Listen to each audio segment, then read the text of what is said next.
بسم اللہ الرحمن الرحیم۔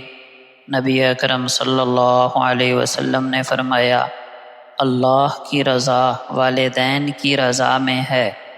اس حدیث کا معنی یہ ہے کہ اللہ پاک کی خوشنودی والدین کی خوشنودی سے جڑی ہوئی ہے۔ جو شخص اپنے والدین کو راضی رکھتا ہے، دراصل وہ اپنے رب کو راضی کرتا ہے، اور جو والدین کو ناراض کرتا ہے گویا وہ اللہ کو ناراض کر دیتا ہے۔ والدین کی خدمت کرنا، ان کے ساتھ حسن سلوک کرنا، ان کی ضروریات پوری کرنا اور ان کے دل کو خوش رکھنا عین عبادت ہے۔ لہٰذا والدین کی خدمت کو معمولی نہ سمجھیں، یہ جنت کا آسان دروازہ ہے۔ نبی اکرم صلی اللہ علیہ وسلم نے فرمایا، جس نے اللہ اور یوم آخرت پر ایمان رکھا وہ اپنے پڑوسی کو تکلیف نہ دے۔ آپ صلی اللہ علیہ وسلم نے فرمایا، حضرت جبرائیل مجھے برابر پڑوسی کے ساتھ حسن سلوک کی وصیت کرتے رہے، یہاں تک کہ میں نے گمان کیا کہ پڑوسی کو وارث بنا دیں گے۔ پیارے دوستو، اچھا مسلمان وہ ہے جس کے ہاتھ اور زبان سے اس کا پڑوسی محفوظ رہے۔ پڑوسی کا خیال رکھنا ایمان کی نشانی ہے۔ پڑوسی کے ساتھ حسن سلوک کرنے سے اللہ کی رحمت اور برکتیں نازل ہوتی ہیں۔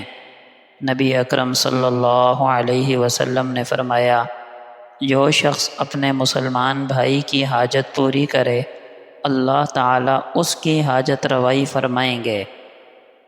اس حدیث سے معلوم ہوا کہ اسلام ایک دوسرے کی ضرورتیں پوری کرنے اور مدد کرنے کا دین ہے۔ جب کوئی بندہ اپنے بھائی کی مشکل آسان کرتا ہے تو اللہ تعالیٰ اس کے لیے اپنی رحمت کے دروازے کھول دیتے ہیں اور اس کی حاجتوں کو پورا فرماتے ہیں۔ دنیاوی فائدے کے ساتھ ساتھ آخرت میں بھی اس کا اجر عظیم ہے۔ ہمیں چاہیے کہ نہ صرف اپنے لیے جئیں بلکہ دوسروں کے کام آئیں، کیونکہ اللہ کی مدد اسی وقت شامل ہوتی ہے جب بندہ اپنے بھائی کی مدد کرتا ہے۔ نبی اکرم صلی اللہ علیہ وسلم نے فرمایا، مسلمان وہ ہے جس کے ہاتھ اور زبان سے دوسرے مسلمان محفوظ رہیں۔ آپ صلی اللہ علیہ وسلم نے فرمایا، مومن وہ ہے جس سے لوگوں کے جان و مال محفوظ رہیں۔ آپ صلی اللہ علیہ وسلم نے فرمایا، جو اللہ اور یوم آخرت پر ایمان رکھے وہ اچھی بات کرے یا خاموش رہے۔ دوستو، ایمان کا معیار صرف عبادات نہیں بلکہ دوسروں کو اپنی زبان اور ہاتھ سے محفوظ رکھنا بھی ہے۔ جو اپنی زبان کو قابو میں رکھے وہ بڑا مسلمان ہے، کیونکہ سب سے زیادہ فساد زبان ہی سے پھیلتا ہے۔ ایک سچا مسلمان دوسرے کے لیے خیر کا ذریعہ ہوتا ہے، نہ کہ تکلیف کا۔